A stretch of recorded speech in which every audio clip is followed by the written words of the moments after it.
మోస్తున్నావు మరి మా ఆటో కార్మికులంటే ఎందుకు అంత చిన్న చూపు? 1,00,000 కోట్ల రూపాయలు పెట్టి మూసి సుందరీకరణ చేస్తా అన్నావు, చెయ్యి వద్దంటలేం. 1,00,000 కోట్లతో ఫ్యూచర్ సిటీ కడతా అని మొన్న కొబ్బరికాయ కొట్టొచ్చినావు, చెయ్యి మేము వద్దంటలేము. మరి 1,00,000 కోట్లేమో దొరుకుతాయాడికి 1000 రూపాయలు దొరుకుతలేవు ఆటో కార్మికులకు ఇవ్వడానికి? 1,00,000 కోట్లు ఖర్చు పెడుతున్నావు కదా మూసి సుందరీకరణకు, ఫ్యూచర్ సిటీకి, అందాలకు, సోకులకు ఖర్చు పెడుతున్నావు, పెట్టిన మేము వద్దంటలేము. మరి మా ఆటో కార్మికులంటే ఎందుకంత నీకు పట్టింపు లేదు? రాహుల్ గాంధీ గారు మరి నువ్వు ఆనాడు ఓట్లు వేయించుకున్నాడు, ఆటో ఎక్కి తిరిగినావు, మళ్ళీ రావు హైదరాబాద్కు? నువ్వు మళ్ళీ హైదరాబాద్కు వస్తే మొత్తం ఆటోలన్నీ తెచ్చి శంషాబాద్ ఎయిర్పోర్ట్ లో బీటానికి అడ్డం పెట్టి మా ఆటో కార్మికులని నిలదీస్తాను జాగ్రత్త. ఆనాడు ఓట్లప్పుడు ఆటో ఎక్కుతావు, డబ్బల ఓట్లు వాడి గద్దె మీద కూర్చోగానే 2 ఏళ్ళ యాదికి లేదా రాహుల్ గాంధీకి? ఈ రోజు రేవంత్ రెడ్డి కళ్లు తెరిపియాలని, రాహుల్ గాంధీకి ఆటో కార్మికుల బాధ తెలవాలని బీఆర్ఎస్ పార్టీ రాష్ట్ర వ్యాప్తంగా ఆటోలెక్కి ఈ నిరసన కార్యక్రమాన్ని చేపడతా ఉన్నాము. వెంటనే బాకీ పడ్డ 24,000 రూపాయలు ఈ రాష్ట్రంలో ప్రతి ఆటో కార్మికునికి ఇవ్వాలి. అంత కలిపితే ఎంత అవుతుంది? 1,500 కోట్లు అవుతుంది. మొత్తం ఆటో కార్మికులకు బాకీ పడ్డ 24,000 ఇస్తే 1,500 కోట్లు అవుతుంది.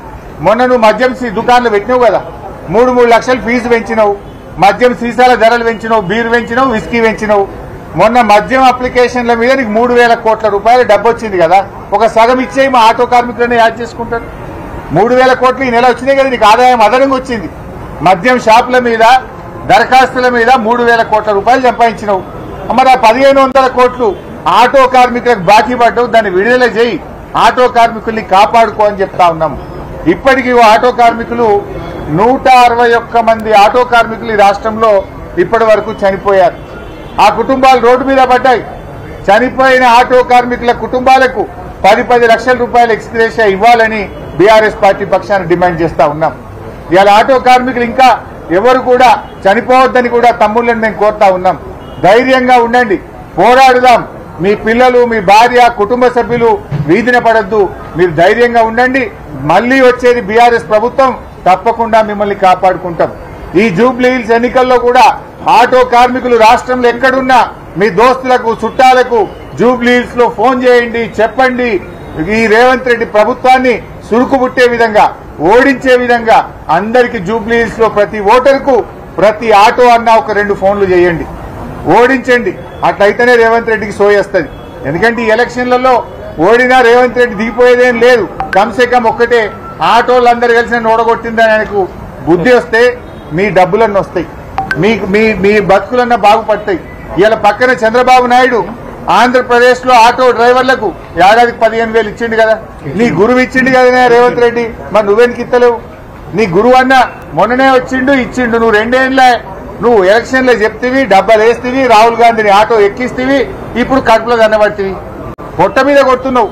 నేను ఇప్పుడు ఆటో ఎక్కి వచ్చిన రమేష్ గౌడ్ అట అబ్బాయి, రమేష్ గౌడ్ డ్రైవర్ చెప్తా ఉన్నాడు, ఆటోలు వస్తా ఉంటే నేను ఆ కొడుకు ఫీజు కట్టలేకపోతున్నా సార్, నా ఆటో ఇన్స్టాల్మెంట్ నెలకు 9,000 ఉన్నది సార్, ఇంట్లో భార్య తిడుతున్నా సార్, కేసీఆర్ ఉన్నప్పుడు రోజు 1,500, 2,000 సంపాదించినాం, ఇప్పుడు 500-600 వచ్చుడు కష్టమైతుంది, నైట్ డ్యూటీ చేస్తున్నాం, డబుల్ డ్యూటీ చేసినా ఇల్లు కిరాయి వెళ్తలేదు, ఆటో నేను అది ఇన్స్టాల్మెంట్ ఫైనాన్స్ కట్టలేకపోతున్నాను రమేష్ గౌడ్ చెప్తా ఉన్నాడు.